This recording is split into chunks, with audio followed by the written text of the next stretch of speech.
Welcome to St. Louis Presents. Hi, Debbie. Good to see you again. Good to see you. Hey, I've got news for you. What? I think summer is officially over, right? I don't think Mother Nature got the memo on that one, Steve. I know summer's done, but it's still hanging around. As far as the calendar, it's done. Exactly. Right. So what is this what they call autumn then? Is that what follows? Is that what follows? You're laughing, I really don't know. We're heading into fall, or autumn, if you would like. But autumn comes before fall? No, I think it's the same thing. Well, you know, I was getting really confused. I don't know if, I'd seen these ads last couple of weeks talking about a Fall Awareness Day. And I was so confused, like I said, who doesn't know fall is coming?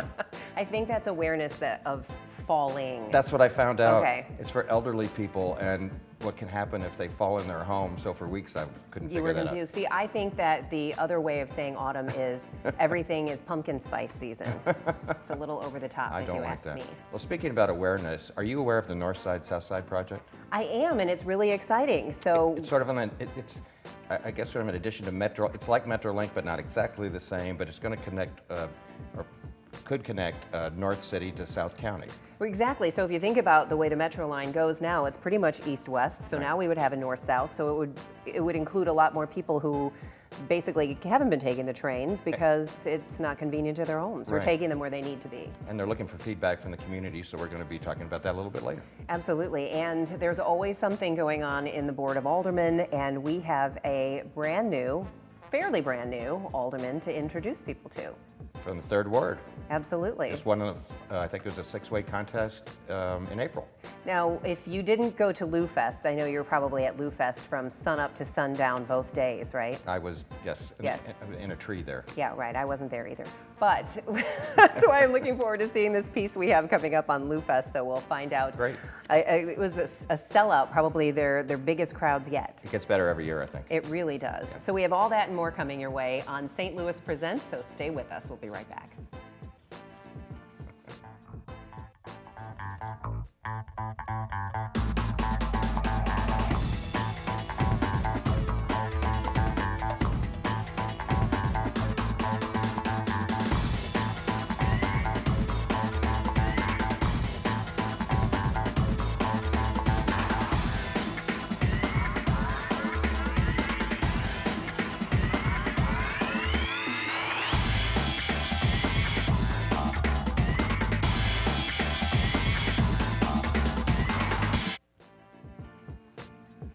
East-West Gateway Council is asking the public to give their input on a proposed light rail system. Northside-Southside would operate its own right-of-way as part of the Metro transit system. Now, here to tell us more about this project is Marcy Meistrick.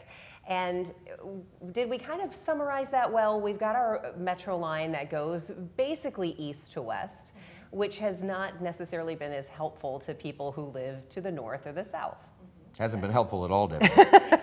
Okay, it hasn't been helpful at all. So we've been talking about a north-south line for a long time. So I guess let's start at the top with why are we looking at this again as far as studying the routes? Do we not know where it needs to go? It's been nearly a decade since we've taken a look at this route. The last time it was studied in 2006 to 2008, we hit a recession and funding just wasn't there to move it any further. And federal law requires that we look at it again so that it can be eligible for federal funding. Mm-hmm. And have you heard a lot from the public since MetroLink first began about the lack of access in the north and southern parts of the community? We have, yes. There's a lot of transit need, a lot of transit demand in those areas. There are some very busy bus lines, and it seems like a good place to extend MetroLink next.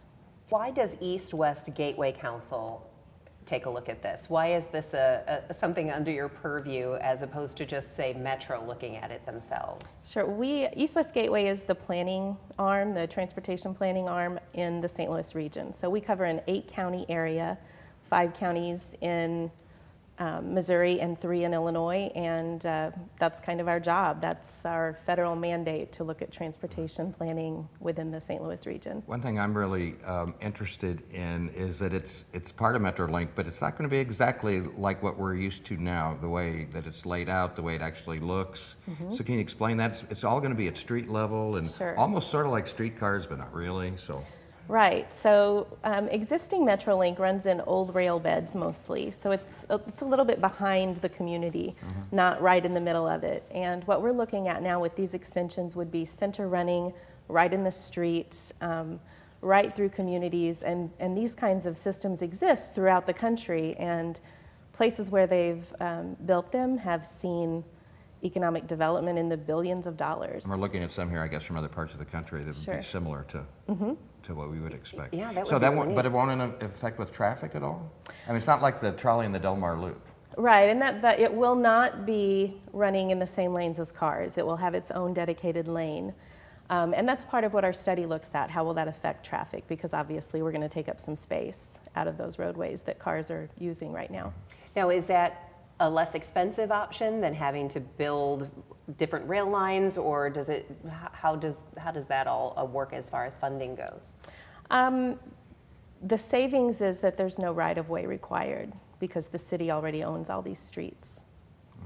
Oh, that is interesting. Yeah. So how many people would need to ride these lines? Is that a consideration of how many people potentially would be able to ride these lines to make that feasible? Have you had to change any of the routes or plans or ideas because of the number of potential riders? So we are at a point in the study right now where we're just getting in some preliminary numbers for ridership. That's one of a handful of considerations that we have to consider and that Federal Transit Administration considers when they view these projects and decide whether or not we'll receive federal funding. You know, we look at ridership, we look at economic development, we look at the types of land use in that area and who would ride the system. I think we might have a map of we've got a map and you have proposed station sites, right? Correct. And you want to whittle down the number. I guess maybe you've got 20 sites and you want 5 or something like that. No, all of the stations would be built, but probably we would have to phase the project because the project will be funded through Proposition 1, which passed last April in the city of St. Louis, but there's not enough coming from that to fund the entire project. Take a look at the map here. I guess that kind of gives us an idea of where it would go from North City down into South County. Sure. So this map is showing the area around the new NGA development that will be taking place in North City, and we're looking at 3 alternatives in that area. Because that was obviously not even something Right. in the works 10 years ago. And that's exactly why we need to look at it again. So roughly where would it Those types start of to the things. north and roughly where would it end up? So in the north, it would start around Goodfellow and I-70, and it would run along Goodfellow till it hit Natural Bridge and then head toward the city along Natural Bridge.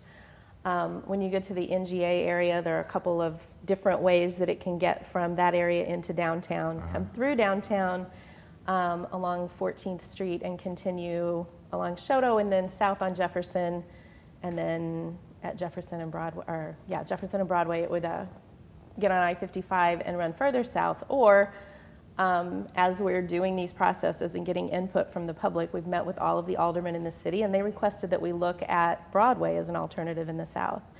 So we're recommending that be studied further in the future. How much funding would this take? Because as you said, you'd mentioned Proposition 1, which passed. This would clearly need to have federal funding Absolutely. to make it a reality. Yes, we cannot build anything really without federal funding. There's an assumption that the federal government would pick up half the cost, and we know that the Proposition 1 tax that was passed in April we should be able to bond about $350 million over 20 years for that. So if we can count on another $350 from the federal government, that would give us $700 million to work with. That won't build the entire system. It may build 8 to 10 miles, depending on what structures are needed and what. But what's really important, I think, is what you're wanting to hear from people. You have a survey you want people to take. We do. We have a survey. We have a website, www.Northside-Southside There is an active survey right now that you can tell us what your transit priorities are. You can look at those stations and tell us which ones you would use the most and what types of things you'd like to see near those stations, because we have to decide which pieces of this to build first. That's one of the things that will come out of the study that we're doing, because we can't afford to build the entire system. So one of the things people have said to me is, are we just doing more St. Louis-y talking about stuff that never happens, or is this actually, in your mind, is this something that is really going to happen? When am I going to be able to climb aboard? I think because there is a dedicated funding source in place, there's a good chance that some of this can happen. In the past, when we did the study, there was no funding mechanism. So we do have some money to build the system, or at least a piece of it. And if things go smoothly, you could be getting on this train by 2025. I know that sounds like a long time. I know it does, but it's not really. But remember how long we take a talked long about time. Metrolink before it ever Yes. came about, too. Right. Yes. Yeah. All right, so we encourage people to get online and fill out Absolutely. that survey if they feel strongly, and there's the information right there. It's Northside-Southside and you can do that and enter your opinions and comments through the end of October. So if you don't fill that out, you can't complain about how things turn out later. Hey, I guess you can, but. I think the city needs it. I think it'd be a great thing. Well, we thank you, Marcy Meistrick, for informing us about this, and we look forward to mapping the progress as it continues. Thank you. And we look forward to you staying with us. We'll take a quick break, and we'll be right back on St. Louis Presents.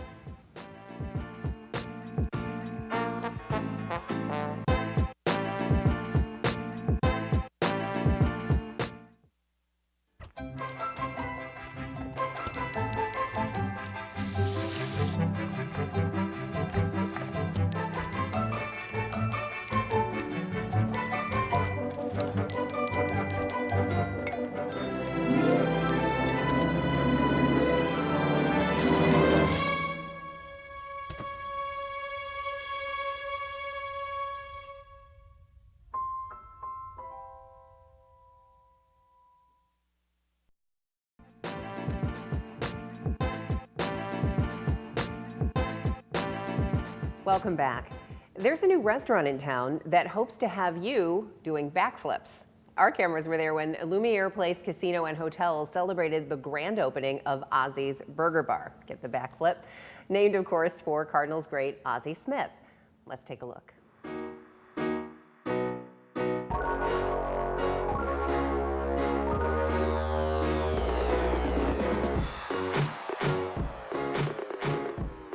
Tell me a little bit about today. We had a ribbon cutting for the Ozzie Burger Bar. Yeah, so we're just really trying hard to bring new restaurants to the facility. Ozzie's Burger Bar was created. We really wanted a hamburger that was better than anything else.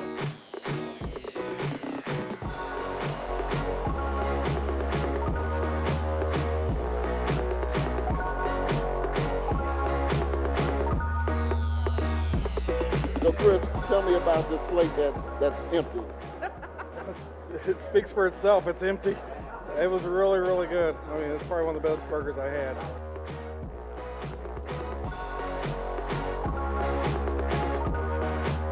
I had the number 2, which was a bacon mushroom Swiss burger. It was great. The bread was really good.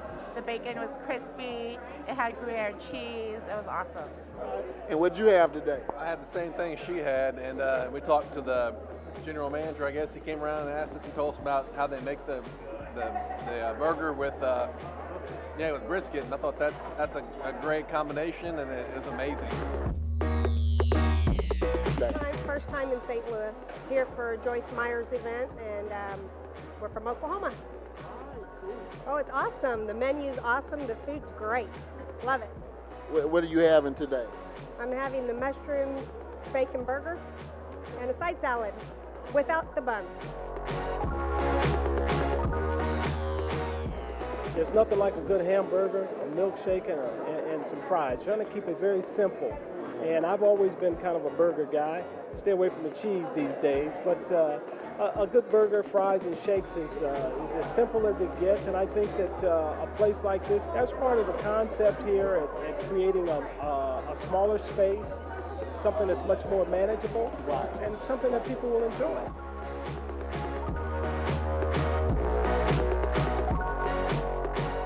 I came all the way from Jackson, Missouri, just to get a burger at Ozzie's. Ozzie Smith ready for the flip, and we're ready to start the season. Here we go.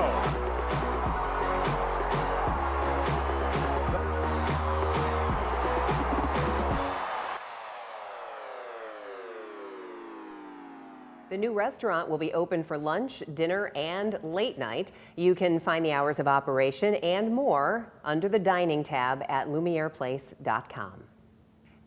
Let's see what Steve has to say in the news. Thanks, Debbie. Since the not guilty verdict of Jason Stockley and the protests that have followed, feelings of traumatic stress may be building in some residents. The Department of Health wants those affected to know that there are resources available to help answer questions and provide guidance. Some of these resources include the National Child Traumatic Stress Network, the University of Missouri Disaster and Community Crisscross Center, Children's Advocacy Services of Greater St. Louis, and the University of Maryland's Family Informed Trauma Treatment Center. We have those websites on our screen right now, and you can also find all of the links on the City of St. Louis webpage at stlouis-mo.gov. Applications for grant and loan funding through the Affordable Housing Trust Fund are now available through the Affordable Housing Commission. Nonprofit agencies and developers may apply for 3 types of funding, including service-related grants, loans for rental housing production, and loans for housing developments that will be for sale. The funds are intended for housing-related projects that aim to develop and preserve affordable housing, prevent homelessness, or provide services for the homeless. The application deadline is November the 3rd at 4 p.m. For more information, visit affordablehousingcommission.stl.org. Lou Fest has already announced its return to Forest Park next September after a record-breaking weekend. This year's music festival featured several big-name acts, including Weezer, Snoop Dogg, and Huey Lewis and the News. Lou Fest also unveiled Hail, Hail Chuck Berry, a tribute to the late Chuck Berry. The festival drew thousands of people from near and far for the weekend-long event, completely selling out on Saturday. The event was both record-breaking and record-setting. The STL sticker swap attraction set a Guinness World Record by posting 29,013 unique stickers on a Metro bus. STL TV's Ben Province headed to Forest Park to take part in all those festivities. He brought us back a few highlights, so let's take a look. Lou Fest once again was a hit for artists and fans alike.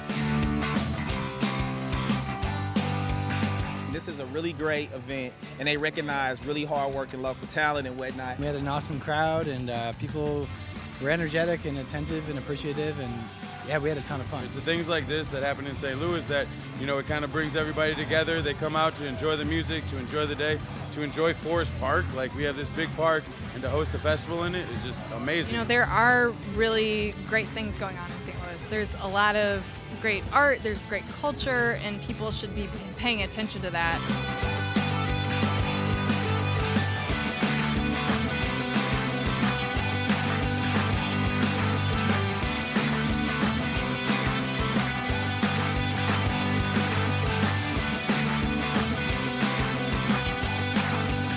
Reporting for St. Louis Presents, I'm Ben Province. Back to you. And be sure to tune in to Show Me the Music this October for a special Lou Fest episode. For updates, follow Show Me the Music on Facebook. Well, when Alderman Freeman Bosley Sr. retired earlier this year after 36 years in office, he left the door open for a new alderman. In April, voters elected another Bosley to fill that seat. His son, Brandon Bosley, is one of the 6 new aldermen to join the board this spring. And he's joining us right now to talk about his new position and the plans he has for his 3rd ward. Brandon, thank you for joining us. Thank you for having me. You know, I'm kind of curious, just right off the top, since we did that little piece on the Metrolink extension, does that affect your ward in any way? And Yeah, do you have any feelings about that? Yeah, I think it's a great thing. A lot of people in my ward don't have transportation, so it's awesome to be able to walk right down the street and get on the bus. To get on the Metro, and you know that really helps out a lot, especially when you're trying to get a job and you have to go from one place to the other. You know, that it helps. So I think it's amazing. That a lot of people don't think about, that some people will have to spend an hour and a half one way trying to get to their place of employment. And some people do that. Yeah, they do. Yeah. We wait at the bus stop for hours, so it'd be nice to go right up the street and you can get, you know, to where you need to be and be warm. So Bosley is a very well-known name in St. Louis city politics. Is that a help or a hindrance, or maybe a little of both?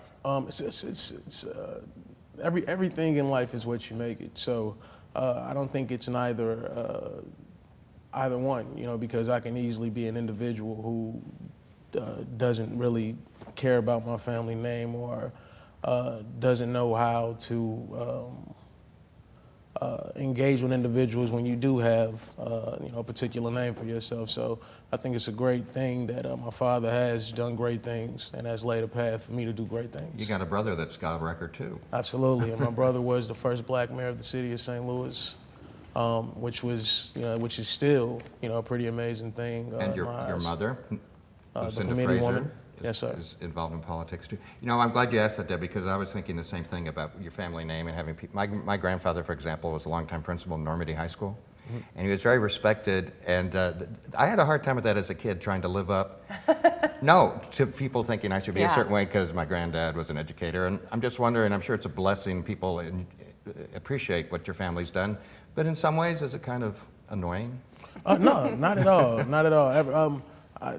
I enjoy helping people. So, when you come to people and they say, hey, your dad has done this for me, and my grandma says great things, it's a lot of the older generation, because my dad is 83 years old, he's had a lot of time to help a lot of people. So when you get to a particular age and a lot of things you've done have kind of paved the way for other people to go out and take the torch and, extend those things, you really kind of forget about all the people at that bottom level, kind of where that foundation was laid. So I talk to a lot of older individuals who, tell me things that have happened and, what they appreciate, and then they just tell me they would like to see good things come from me at the same time. Well, let's talk a little bit about the Third Ward and maybe what plans you have.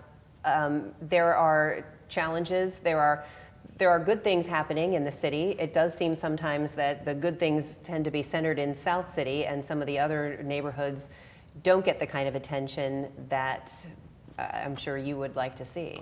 No, not at all. And everyone on the north side can kind of contest to that. And the west side, too, we've learned to kind of mush everything together, but the west side is itself. But we all have a lot of issues, and the entire city, especially when it comes to violence, they all stem from kind of the exact same place. So if we all want to see a change in particular things, we all have to look at ourselves and what we can do as far as personally to kind of help situations improve. I didn't mean to interrupt you, Brandon, but speaking to that, I know you've said that your ward lacks community. I think those were your words. I'm just curious what you mean by that. Like you have a lot of people who live in one place, right? And when you have people who live in one place, you would think that we all kind of know each other. Everybody can go around the corner and borrow, something from Ms. Johnston. Back in the day, things used to be like that. You had a real communal feel. If you were in the park playing, someone's mom could come out the house and tell you to stop doing this or stop doing that, and you're gonna stop doing it, or you can get, you can get your backside whooped. You get a whooping, plain as day. This day and age is not really like that. If you say something to people's children, sometimes it can become a hostile situation. A lot of us grew up without mothers and fathers to instill those same values into us. So when it comes down to community, our generation doesn't really have a sense of that. We have a sense of self and trying to do what we can to survive ourselves, because a lot of us didn't have a community really looking out for us. It was really all self-interest. You talk about a lack of opportunity, and I think it's important when we talk about crime that people do talk about opportunity, because it's easy when you're on the outside. If you're living somewhere in West County and life is fine, you hear somebody say, oh, it's a lack of opportunity. But there are a lot of people in certain parts of St. Louis City who really don't see the future to be as bright as it should be. Understood. And when you grow up in a place where everybody around you who does have a little bit of something has done something illegal to get to it, or the people who has a little bit of something, they have gone over and beyond what it takes to what they've seen other people do to get it, it can be discouraging. It shows you easy way. It's like an easy way out. It's an easy way to get to particular things and elevate yourself without having to go through a lot of things that other people have went through. Like just say, for instance, if you grew up in a house you didn't have a mom and a dad, to take care of the bills. You know, you yourself at a young age, you're not trying to go to a home if you got brothers and sisters. You're gonna bust your butt to get out there and take care of bills and go to school and figure out how to get yourself through college. It doesn't seem like there is an end to it once you get to a particular age because you have so many things to do at a young age.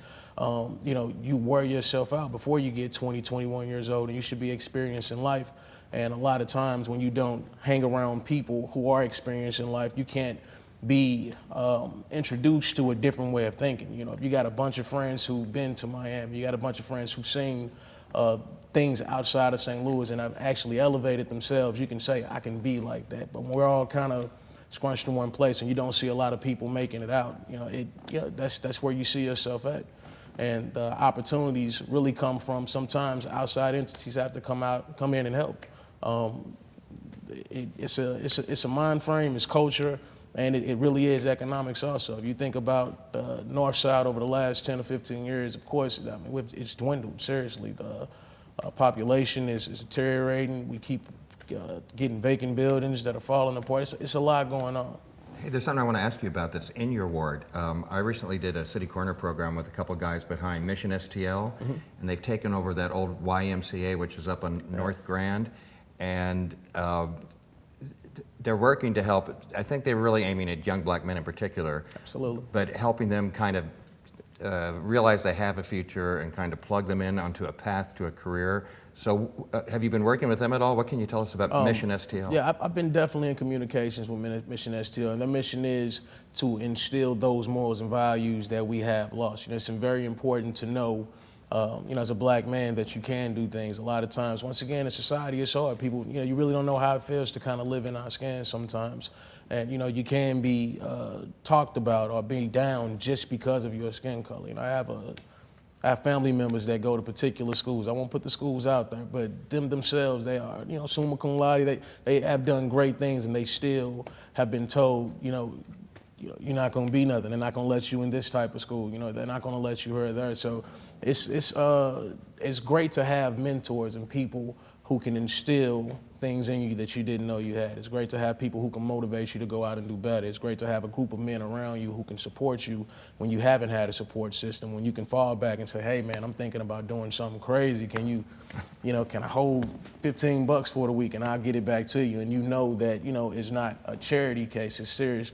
I'm helping you out, nobody has to know about it. It's good to have a support system, and that's another thing about community. That's where, you know, the community has to support itself and support the people. Sioux Lord doesn't look like the way it looked just because of Sioux Lord. You know, that's not a separate entity. The people came together and they make the town what they want it to be. Same thing like the Central West End, Chesterfield. You separate all these things, but you have to look at seriously what have the people done to take accountability and take their town and make it into what they want it to be. We have to take and, you know, we have to take it. Are you getting any good advice from the former alderman? I ask him a lot of information about things that I would like to change, things that come up. I ask his opinion on things. Of course, we have a substantial age difference. I'm 29, he's 83. Right.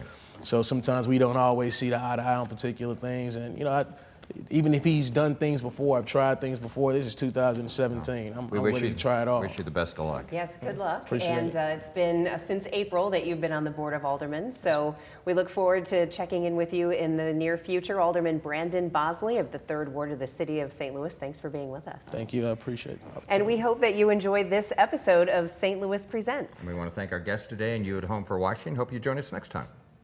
We'll see ya. Bye-bye.